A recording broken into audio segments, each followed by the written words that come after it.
bonne année 2024 à toutes et à tous si vous regardez la vidéo en janvier 2024. Si vous la regardez en 2023, c'est que vous êtes vraiment au taquet, alors je vous souhaite doublement la bonne année, vous êtes les meilleurs. Et si vous la regardez plus tard, en 2024, ou même en 2026, en 2027, en 2028, peu importe, restez, vous pourriez apprendre des choses cool. Alors, le bug de l'an 2000 aura lieu en 2038. Oui, non, peut-être, et surtout pourquoi 2038 et pas une autre année, eh bien c'est ce qu'on va essayer de voir et de comprendre dans cette vidéo. Mais avant de nous lancer dans le vif du sujet, je vous invite à vous abonner, à activer la cloche pour être notifié à chaque nouvelle vidéo. Merci.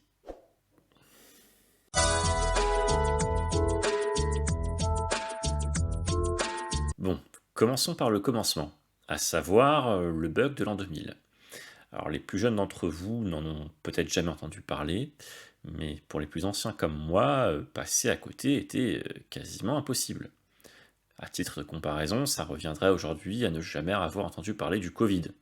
Et ça semble totalement impossible. Alors, certes, plus de 20 ans après, ça peut prêter à sourire et même à rire, mais à l'époque, c'était vraiment pris très au sérieux. Et donc, vous l'avez compris, en réveillon de l'an 2000 sous haute surveillance informatique en raison du fameux bug. Il est presque midi, la planète va opérer son entrée dans l'an 2000 par l'Est, suspense. Le ministère de l'économie a mobilisé près de 500 personnes plus tout un réseau d'informateurs dans le monde entier pour guetter le passage à l'an 2000 et le bug. Le Pacifique annonce de bonnes nouvelles, le monde respire, en attendant celles venant du Japon, de la Chine et de la Russie avec ses centrales nucléaires et ses missiles.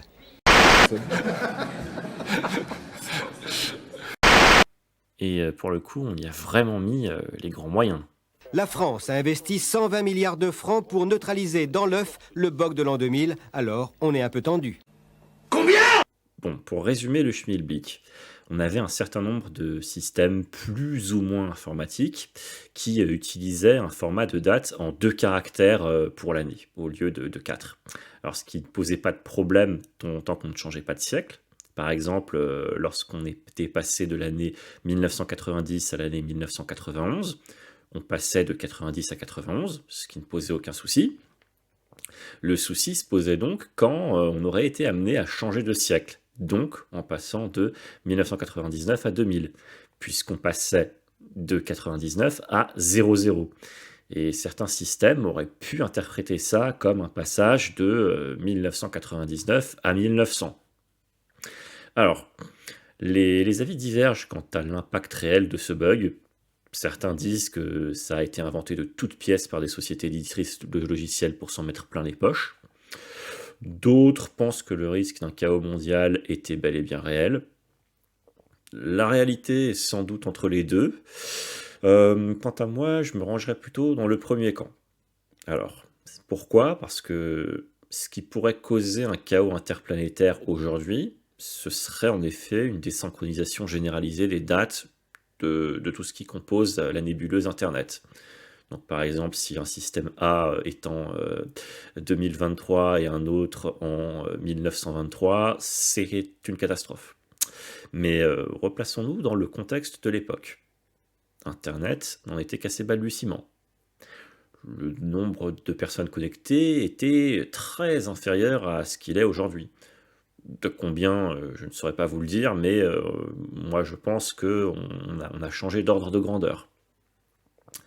Les utilisations courantes qu'on peut avoir d'Internet aujourd'hui, bon, ouais, je ne vais pas tous les faire, mais vous les connaissez très bien, les réseaux sociaux, le streaming,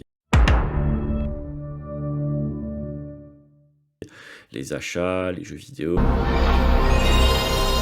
etc., etc., soit n'existaient pas du tout, ou alors étaient à l'état embryonnaire. Bon.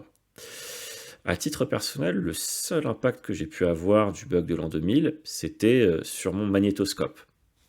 Les plus vieux sauront ce que c'est, les plus jeunes, je vous invite à vous renseigner. En effet, il avait un format de date en 2 caractères pour l'année. Mais étant donné qu'il n'était synchronisé avec rien d'autre que son horloge interne, qu'il ait été en 2000, en 1900, en 2100, en 1800, ça n'avait aucune importance. D'ailleurs, je crois que pour les concepteurs du magnétoscope, pour pas s'embêter avec les années bissextiles, ils avaient considéré que le 29 février n'existait tout simplement pas. Comme ça, on est sûr de ne pas être embêté. Alors, pourquoi je pense que c'était plus, comment dire, une rumeur qu'une réelle menace, c'est parce que cette manière de gérer les années en 2 caractères n'était pas du tout une contrainte technique. C'était vraiment un choix arbitraire. Et d'ailleurs, c'est ça la différence entre le bug de l'an 2000 et celui de l'an 2038 que nous allons évoquer tout de suite.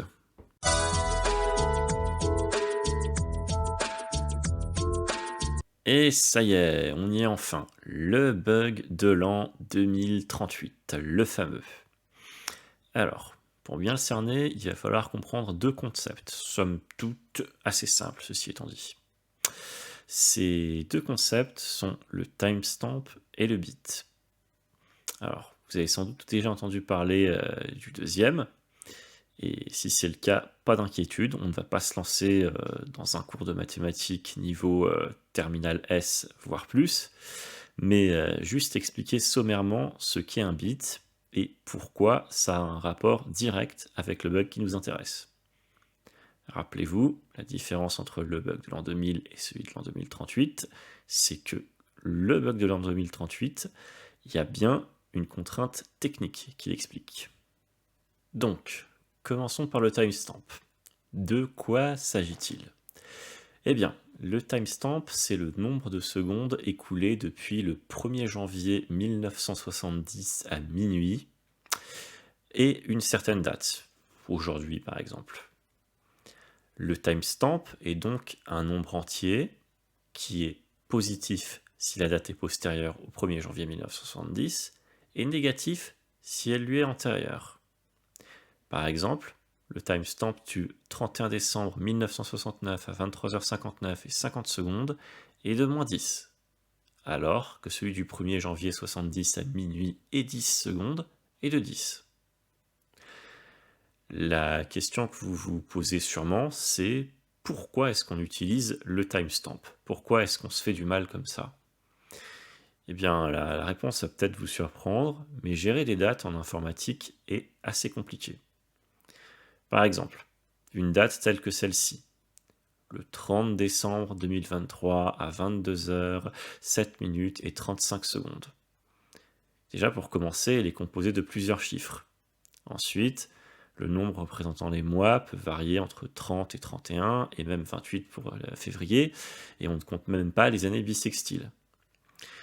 Si en plus à ça, on ajoute le fait que tout le monde n'utilise pas le même format de date, jour, mois, année pour nous, mois, jour, année pour les Américains, parfois l'année en 2 caractères, parfois en 4, cela devient totalement ingérable. Utiliser le timestamp simplifie donc considérablement la gestion des dates en informatique. Alors, petite précision, le timestamp représente parfois le nombre de millisecondes ou même le nombre de nanosecondes depuis le 1er janvier 70. Mais pour simplifier, on va dire qu'il représente toujours le nombre de secondes. Et enfin, pourquoi cette date du 1er janvier 70 à minuit plutôt qu'une autre ? Eh bien, c'est une décision arbitraire, mais pas aléatoire. Cette date, qu'on appelle souvent époque, d'ailleurs époque c'est un truc qui va très souvent revenir en programmation, elle correspond à la création d'Unix, le premier système d'exploitation. Bon, dernier mot sur le timestamp et les dates en général. Je l'ai dit, mais je le répète, gérer les dates, c'est vraiment très compliqué en informatique et un développeur peut y passer vraiment une grande partie de son temps et y perdre beaucoup de nerfs. Et je parle en connaissance de cause. Maintenant qu'on a fini avec le timestamp, on va pouvoir aborder la notion de bit. Alors, vous le savez sans doute, mais un rappel n'est jamais de trop. Nous autres, les êtres humains, nous comptons en base 10. Et ce, depuis plus d'un millénaire, et je pense que c'est dû au fait que l'on possède 10 doigts. Alors, les ordinateurs, quant à eux, ne sont pas capables de raisonner en base 10. En tout cas, pas directement. Ils ne comprennent que le binaire, à savoir une suite de 0 et de 1. Nous venons de donner ici la définition de ce qu'est un bit. Autrement dit, une valeur pouvant être égale à 0 ou à 1. Donc, pour représenter un nombre décimal, l'ordinateur va devoir le convertir en son équivalent binaire. Prenons un exemple simple pour bien comprendre. Le nombre 123, on peut l'écrire tel quel, mais 123, c'est aussi 100 plus 20 plus 3. Autrement dit, en base 10, c'est 1 fois 10 puissance 2, plus 2 fois 10 puissance 1, plus 3 fois 10 puissance 0. En l'écrivant ainsi, la notion de base 10 ressort beaucoup mieux. Alors, je ne vais pas vous expliquer comment on convertit un nombre décimal en nombre binaire, car ça n'a pas d'intérêt ici. Mais une fois converti en binaire, 123, ça vaut 1, 1, 1, 1, 0, 1, 1. Donc, si je reprends l'écriture précédente, mais cette fois-ci en base de 2, ça donne 1 fois 2 puissance 6, plus 1 fois 2 puissance 5, plus 1 fois 2 puissance 4, plus 1 fois 2 puissance 3, plus 0 fois 2 puissance 2, plus 1 fois 2 puissance 1, plus 1 fois 2 puissance 0. Alors, si vous ne me faites pas confiance, n'hésitez pas à faire le calcul et vous verrez que le compte est bon. En décimale, 123 en décimale, ça fait bien ce que je viens de dire en binaire, à savoir 1, 1, 1, 1, 0, 1, 1.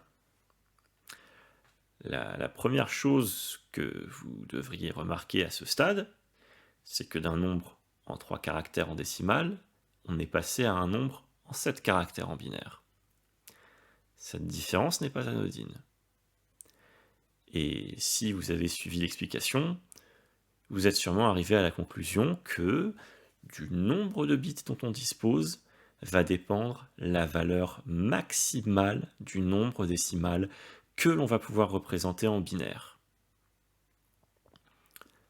Autre exemple, pour comprendre encore mieux ce dont il s'agit, même si vous n'êtes pas fait versé en informatique et en réseau, la notion d'adresse IP ne vous est sans doute pas inconnue. Une adresse IP, vous en avez déjà vu, j'en suis sûr. Elle est en réalité une suite de 4 octets, séparés par des points. Octet voulant dire 8 bits.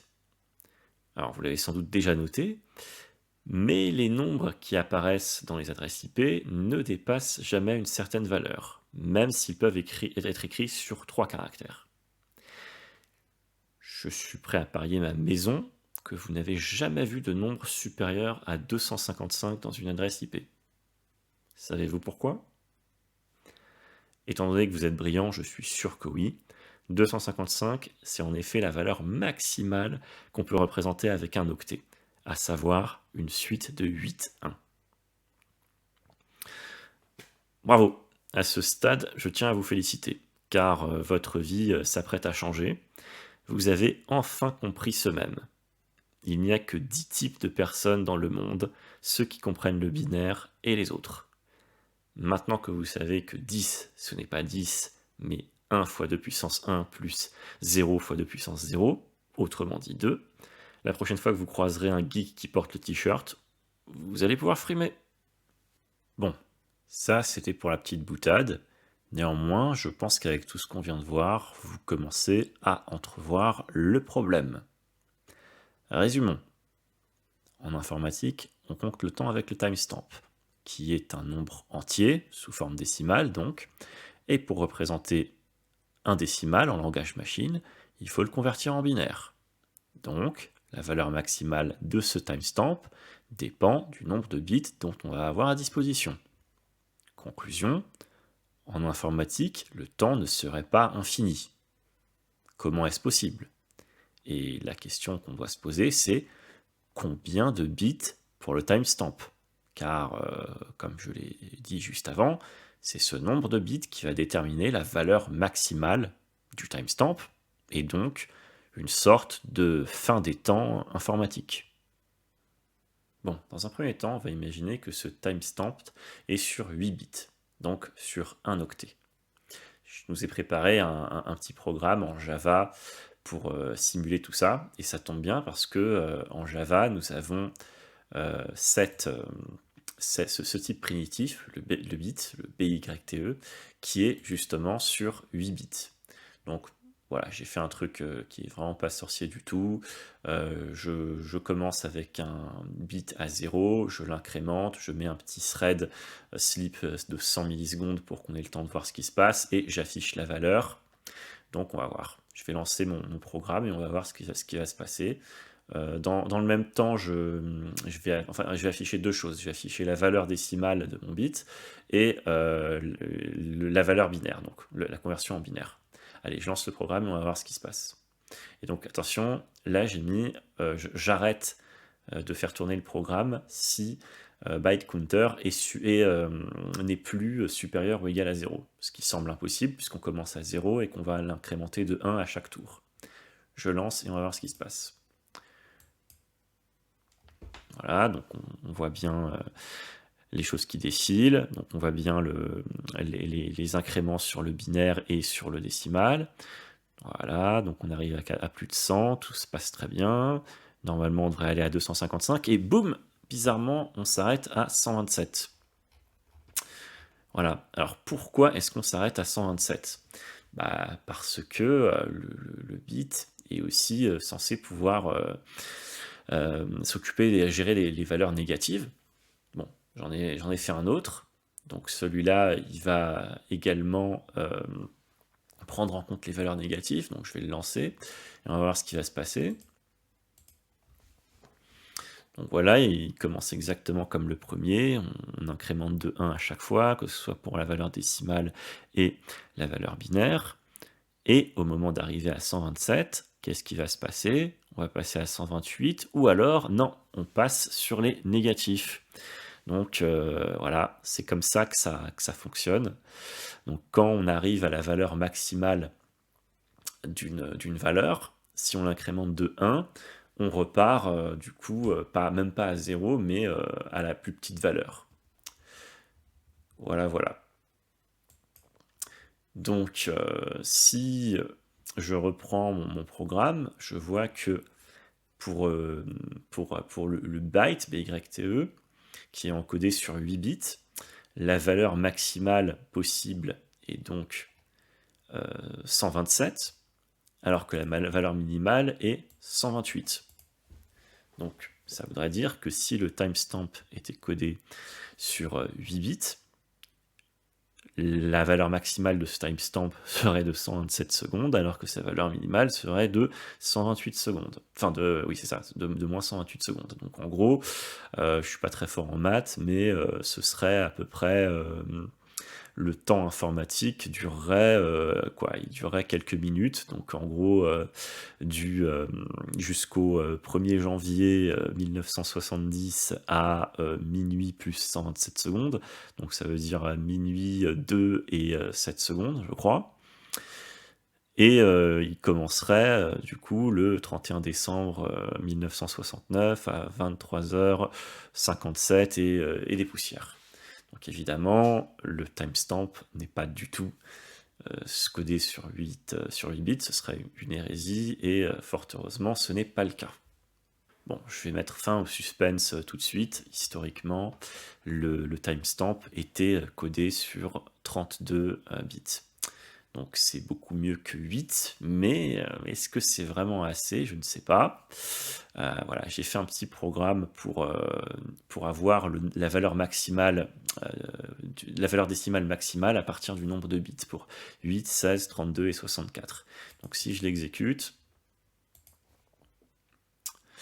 voilà, je vois que, comme on l'a vu, pour 8 bits, c'est 127, pour 16, c'est 32 767, ce qui est bien, et pour 32, c'est cette valeur-là. Donc cette valeur-là, elle a l'air grande, mais l'est-elle réellement ?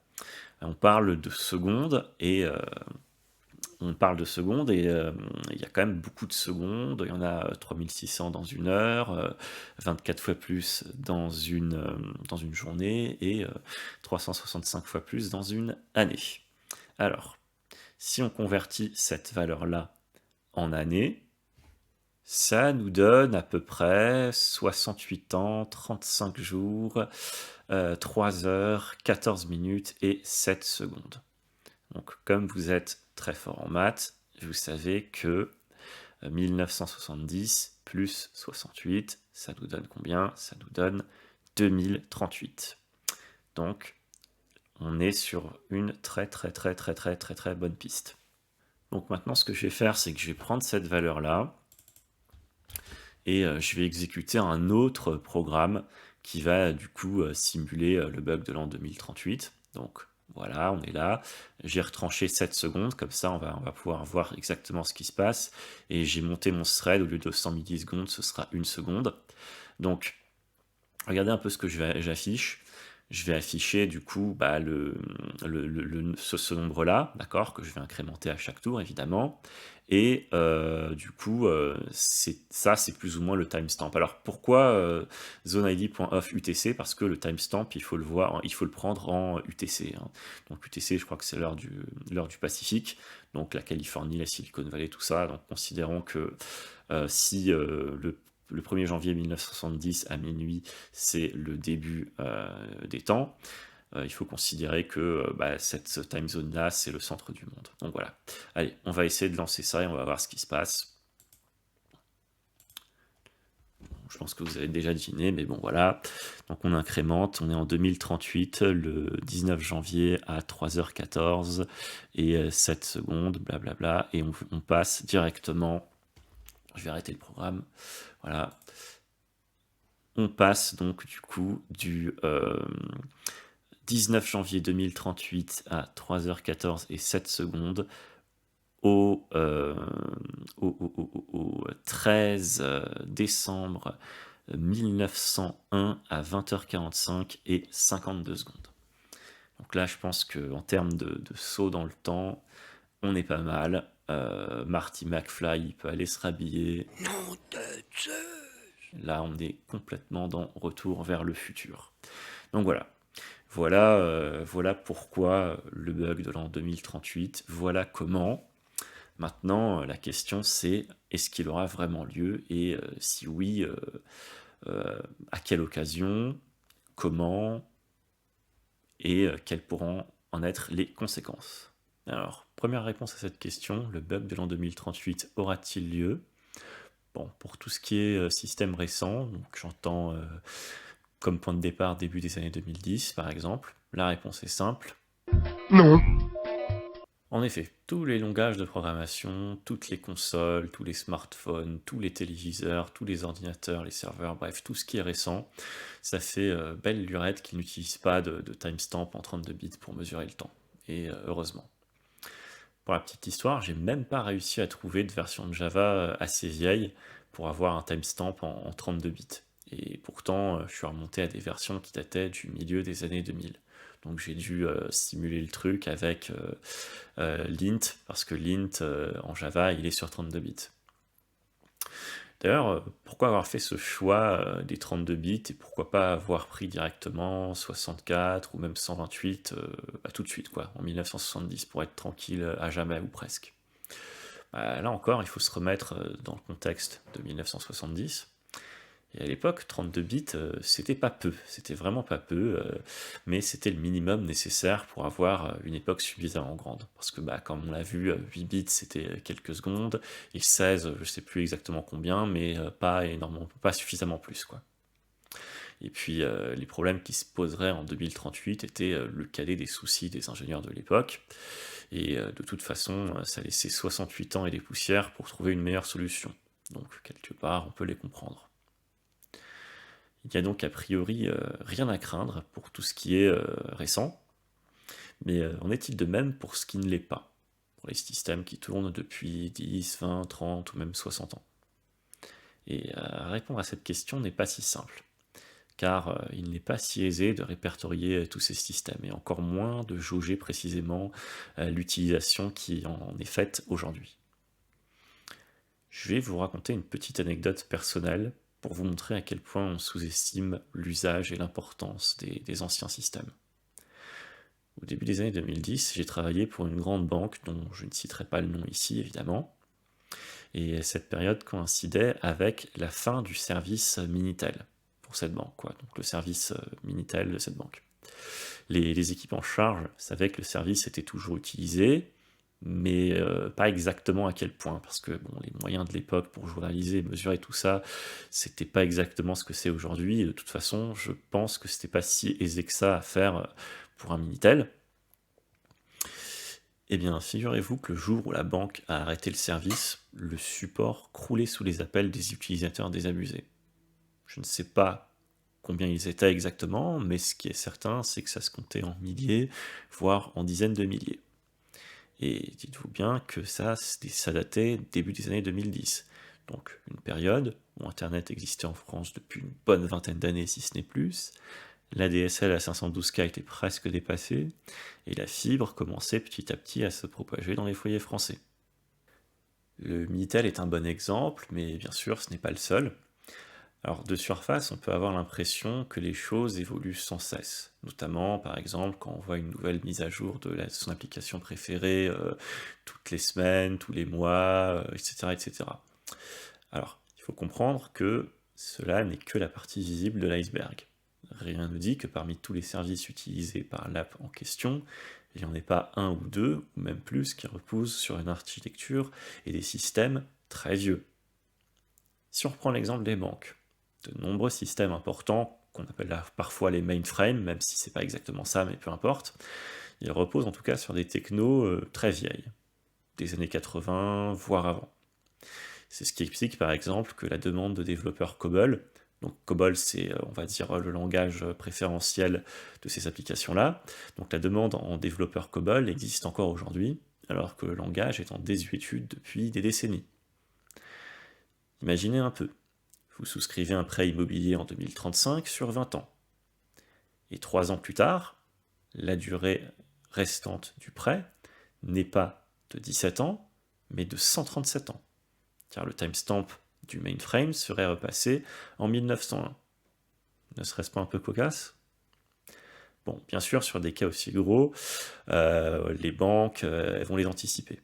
Mais ça ne veut pas dire que tout va forcément être anticipé.